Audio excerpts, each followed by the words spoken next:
Well, that was quick. Sony is already turning away from their multi-platform strategy, which is awesome. After that, let's talk about how the experiment is over. Sony is locking in. And finally, we have some updates on Wolverine and that supposedly canceled Venom game. So this is exciting. How's it going, everyone? As always, my name is Jimmy Champagne. This is PSReady, my channel all about PlayStation. I hope you had a great weekend playing a ton of video games. I played a ton of Borderlands 4. It does not run well. I will preface with that. It drops frames like crazy. I tried it on PS5. I tried it on my PC. No matter where I play this game, it is impossible to get a consistent frame rate out of it, but it is fun, man. Like, the advancements in the shooting is what I was looking for in a new Borderlands game. Like, they got almost there with Borderlands 3 with the shooting feel and everything, but this one you can dash midair. You've got the grappling hook move from Halo Infinite. Like, a lot of this stuff is taken from other games, like, let's be fair. They've also got a ground pound, and just the overall shooting feels so tight and locked. I just love the way this game plays. I hope they can fix the performance issues quick. It's a bummer it doesn't have PS5 Pro support, but it doesn't seem like it's Unreal Engine's fault. This time, out of all the times, it seems like it's 2K and Gearbox Software's fault, and Randy Pitchford has been going off all weekend blaming people for not knowing about engines or whatever. You launched the game too early. We all know it. This is like the 15th game in a row that's had these issues. So just take the time, get off Twitter, fix the game, because if they fix it, this game is amazing. Like, it's solid 9 out of 10, but with the performance issues, I'd have to give it like a 7. Let me know what you're playing down in the comments below. Anyway, let's get into the first news story here. Now, this is all coming from their quarterly business update call, or whatever you want to call it. I know it's super boring, but like, this is one of the only sources that we have to get info from Sony on anything they're doing. And this one had a lot of legit info that was really interesting to me. So I figured it would make for a good 1-2 story in this video. And then the third one's going to be some rumors that we've heard. So there's been a lot of talk over the past few months about Sony going fully multi-platform. I mean, they added fuel to the fire with stuff like Lego Horizon Adventures coming to the Nintendo Switch. Then you've got stuff like Helldivers 2 coming to Xbox. Marathon is a multi-platform game, so it's not out of the realm of possibility that we could eventually maybe start to see games like Horizon Zero Dawn go to the Switch 2, or something like Spider-Man 2018 go over to Xbox. I think that would be disastrous, but I was never really on board with the idea of them doing what Xbox did and putting all of their stuff on other platforms, because they really have no reason to. There is a big interest in Xbox doing that because they don't have enough people on Xbox platforms to start making back the money that games are costing these days, where it's like over $100 million to make a game. It takes 5 or 6 years, and they just don't have the numbers. So they were kind of forced to put their games on PC and then on PlayStation, and then when they can do it on Nintendo Switch 2. But Sony has complete dominance of the console industry right now when it comes to being able to run high power games and everything like that. So it doesn't really make sense for them to spend a bunch of money to port games to Xbox, because Xbox's whole problem is that there weren't enough people buying games on Xbox, so they come up with Game Pass, and there's no way something like Spider-Man 2018 would ever show up in Game Pass. It just doesn't add up on the balance sheet, which is the thing that all of the people who are in support of this stuff conveniently leave out when they talk about it. And if you look at what they've actually released, it kind of backs my theory up, because it's a split of kids games like Lego Horizon Adventures going to a kid platform, which is the Nintendo Switch, and then you've got live service games like Helldivers 2 and Marathon going to Xbox. The Marathon and Helldivers 2, those games are heavily benefited by having as big of a player base as possible, because yeah, they make money off of the $40 buy-in, but where they make all of their money is through the $10 and $15 war bonds that you can spend real money on in the game, and they have released a ton of war bonds. So if you spend a little bit of money up front to port something like Helldivers over to Xbox, even though there aren't that many people on Xbox, the million sales that they've gotten of the game so far are more than enough to continue making money on those people for a long time off of buying war bonds if they stick with the game. And, you know, since they're used to getting most of their games for free over on Xbox through Game Pass, I'd imagine that if they've spent $40 on a game, they're going to get their money's worth and put some genuine time into actually playing it, and it has full crossplay support. So they have a huge community of people that they can continue to come back to the game to play with. And then there's a second layer of the strategy that I see ignored constantly when Sony has IP like Patapon or Hot Shots Golf or Freedom Wars, you know, stuff that they own, but they're never going to return to that well because they have to be so picky and choosy about what games they give budgets to because games are so expensive. They've partnered up with Namco Bandai to let them raid their vault and say, hey, you haven't made a new Hot Shots Golf game in like 10 years. Can we take a crack at that? Sony's like, sure, go for it. They're like, oh, you haven't made a new Patapon game in a few years. We don't know how much cash this brand has. Can we just put out the first 2 games in a package and see if people buy it? Sony's like, yeah, sure. I mean, you can license the IP from us, pay us up front for that, and then we'll get a royalty. If you do sell 1 million or 2 copies of the game, sounds good. And then with stuff like Freedom Wars, they were never going to make a new Freedom Wars, but knowing that Monster Hunter is blowing up on every platform under the sun, and the fact that it is basically a Monster Hunter clone, that seemed like a good idea to bring back out because it didn't really have a big shelf life on the Vita despite being a good game. I sunk like 40 hours into it and I had a lot of fun back in the day. But even with all that evidence and like the strategy that you could just pick up on just by like looking at what's going on, people were adamant that all the Sony stuff is going to come over to Xbox, and now we basically have concrete evidence directly from Sony, because in their last quarterly earnings call, in their big strategic list of things that they want their company to do, one thing that was there was growing multi-platform presence, and that has been removed. The specific section was called strategically emphasize indicators, and the one that they took off was game revenue beyond console. So like that counts PC, that counts Xbox. Basically, it looks like they're doubling down on making sure that games are mostly prioritized for the PlayStation 5. And then if there's a weird outlier like we've been seeing up until now, they'll go, yeah, that game is worth porting over to other platforms like the Switch 2, the Xbox, and PC, and then they'll make more money on the back end. But they're doing it smart. They're not just porting everything, throwing all this stuff at the wall and hoping some of it sticks to make back all the money they're going to spend to do it. They're looking at games that make sense on other platforms, and that doesn't bother me. Like something like Helldivers 2 that entirely relies on having a big player base, I want it to have the biggest player base possible. And it's not even a real first party game. Like Sony paid for it, but they don't own Arrowhead, as evidenced by the fact that they didn't like buy Arrowhead after this game totally blew up, and Arrowhead's next game is going to be multi-platform. So I think that was kind of a miss on Sony's part, but it was a second party game. The 3 things they're prioritizing going forward are exactly what they should be prioritizing: PS5 hardware sales, PlayStation active monthly users, and total gameplay hours. I mean, the first one makes sense. You can't have a platform if you're not selling your hardware, and they're going to have to address some things there, obviously, because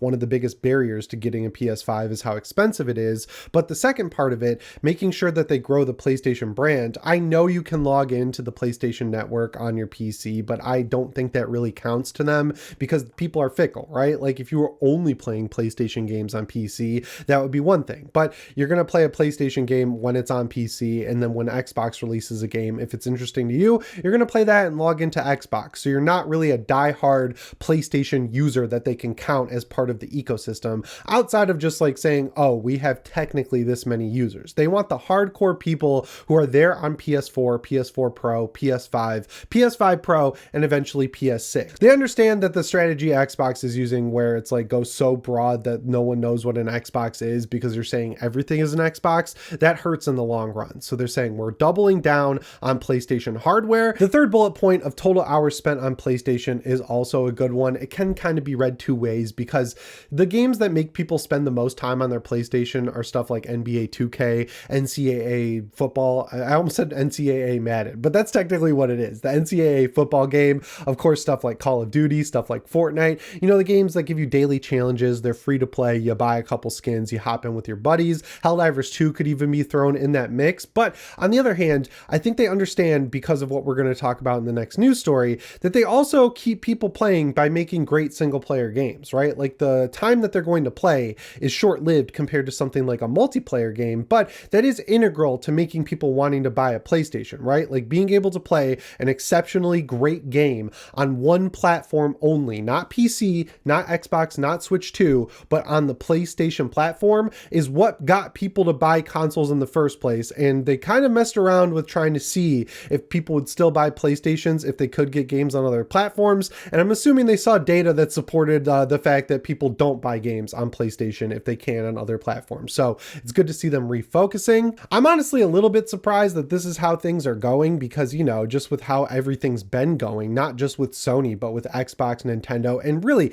every game manufacturer under the sun, it seemed like the big gaming-wide strategy was putting every game on as many platforms as possible, crossing your fingers and just ripping a cigarette and hoping you just earn so much money that it doesn't matter. That's a really dangerous way to do it, and it was throwing away decades of legacy, man. Like decades and decades and decades of legacy. So it's good to see Sony refocusing. I'm glad they saw the light. I hope that they deliver in the ways that I think a lot of fans have been asking them to, but I mean, this deserves a lot of praise to see them repivot and put their sights in the right direction. And that brings us to the second news story here, which is that the multi-platform experience is over, and because of that, Sony is locking in. In that same business report, they said they want to be the creative leader in single player games. Obviously, that's music to my ears, but I think I have a little bit different of a perspective than a lot of people out there because, you know, there's one group of people who want only multiplayer games, and there's one group of people who think Sony should only be making single player games. I think there needs to be a balance. Like, I play multiplayer games. I love single player games. I play them basically equally. I'm on Hunt Showdown 3 nights a week. Then on the weekends, I mostly play single player stuff. I just like video games. And I think if you focus too hard in one direction, you start to have problems, as we've seen the first half of this generation, where they put all of their biggest single player studios on live service games like Naughty Dog, like Ben Studio, like Bluepoint, and then you get a big dearth of releases because when multiplayer games don't come together, you don't like fix them like you do single player games and piece it all together and ship something great. You just throw the whole thing out and lose a ton of money. So like having all of your studios working on them, obviously not the right move, but in the same sense, having all of your studios working on single player games leaves a big part of the creative sector of video games wide open and allows other companies, aka your competition, to just come in uncontested and absolutely clean up. Microsoft did it with Sea of Thieves, EA's got Apex Legends and all the sports games, Epic Games has Fortnite, Activision and Xbox have Call of Duty, and when it comes to live services, Sony really only has Gran Turismo and Helldivers 2, and while both of those are massive games, like we're not even going to pretend that they're on the level of any of the other games I just mentioned. So it's going to be tough to figure out, but reprioritizing to become the creative leader in single player gaming is good because it solves so many problems, right? Like, because there have been so much less single player games this generation, I've kind of been in a weird spot where some of them don't look interesting to me, and I've always felt like that, right? Like during the PS3 and PS4 generation, there are first party games coming out all the time, so if one didn't seem interesting to me, I wasn't punished or didn't feel like I was punished for skipping it. But now, with so few PlayStation first party games coming out, I know that if I skip one, it could be up to a year before I get another opportunity to hopefully see something I actually really want to play from Sony. So yeah, I feel like they need to start letting their studios reinvest in being creative and making single player games, so we start getting more packed release schedules with first party games. The third parties picked up the slack for sure this generation, but it just doesn't come close to what Sony had during the PS3 and PS4 generation. So yeah, I love hearing that they're going to refocus on being the creative leader in single player games, because Nintendo has that spot right now, and I watched that last direct, and for me there was some exciting stuff, but like if you look at the overall spread of what was announced, it's like a dual pack of Super Mario Galaxy and Galaxy 2 that's $70, and then if you buy them individually it's $40. There were a lot of remasters, a lot of ports, a lot of remakes, and then they capped it off with the new Fire Emblem. There wasn't really a whole lot new there. So like clearly Nintendo is like a little bit shaky when it comes to new ideas. That's the perfect time for Sony to pounce and really start putting the pedal to the metal on making some cool, creative, big selling games that are single player and exactly what the fans want. And it sounds like that's exactly what they're going to do. So like, yeah, super positive business update from Sony. Like everything I wanted to hear. None of that stuff where you're like, oh, they said some good things, but they also said some bad things. As far as I'm concerned, everything I read from this update was 100% positive. And if you are a PlayStation fan, I think you should be excited for the future based on what we're hearing. I don't know if it's going to pay off, but it's good to see that they're pointing their sights in the right direction, like I said at the end of the last news story. And backing that up is the third news story, which is ironically coming from MP First. I don't know what MP stands for, but I always assumed it was multiplayer. These are both single player games, but this source is incredibly reliable, and the stuff is stuff we knew about. So like, I don't think it's that crazy to report on it. So the first thing to cover is Wolverine. This is confirmed by them to be coming out in 2026. It looks like Insomniac is completely recovered. The trajectory of this game is kind of weird. Like they announced it in 2021, and I know that Sony's done that before where they announce a game really early and then it takes 4 or 5 years to come out, but it usually doesn't result in a great game. Like, you know, I love Days Gone, but like the launch state of that game was not great. It took a few patches to really get to greatness, and that game was one of those ones that they announced way early and then it took like 4 or 5 years to actually come out. But in this case, I don't think it's Insomniac's fault that the game took so long. They creatively rebooted it after they suffered that giant hack and the big PowerPoint of everything they were working on came out. The stuff that leaked from Wolverine looked cool, but it was so pre-alpha that it just didn't look like it was up to Insomniac's par. Now, people like us, I think, realized how early in the game it was in terms of development, but once something like that reaches the public, it kind of taints the overall look and feel of the game. So they basically had to double down, reboot it, start over, and come out swinging with this game. So that's why it took so long. And it looks like, again, it's coming out in 2026 based on these reports. That's going to be a huge game next year.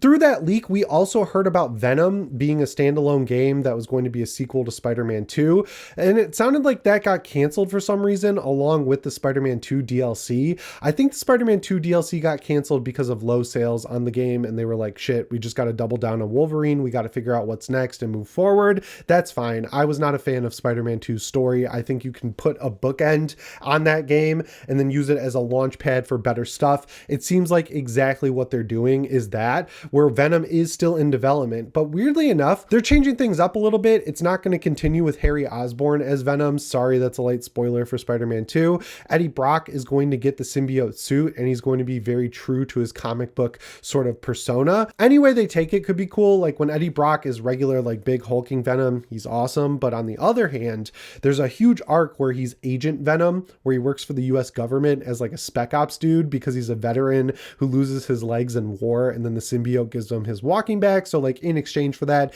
he has to do kind of like shadow ops for the government. It's one of the coolest Venom looks ever. I always loved it. It's one of my favorite arcs of the Venom sort of mythology ever. So like if they do that with it, that would be really interesting to see, and it wouldn't be that out of left field for Insomniac, because in addition to Spider-Man, which is like a third-person open world action game, they also make Ratchet and Clank and of course the Resistance series, which was an FPS. So like their DNA brings them back to shooters. So it's not like they're trying something completely new if they do Agent Venom, but they keep them true to like the original Venom, the big hulking guy. When it's Eddie Brock, he's like a journalist, blah, blah, blah.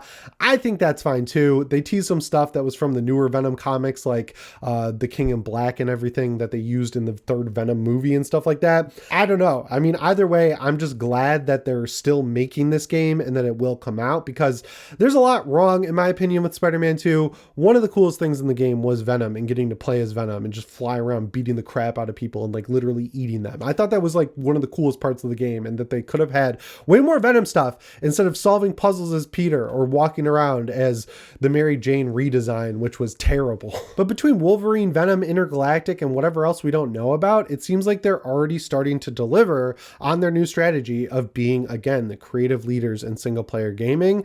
This is what I was hoping for, man. Like going back to the PS3 and PS4, the first halves were always rough. We had to wait a long time for games, but then towards the back half, everyone kind of forgot about that once we started getting great games. And they had a great start with the PS5 generation, which I think is what really threw people off when we got that big peak and then a huge valley right after. But it looks like they're climbing their way out of it. I'm feeling very positive, and I hope you are too. Anyway, guys, as always, my name is Jimmy Champagne. I'll see you in the next one. Thanks for watching, and shape on.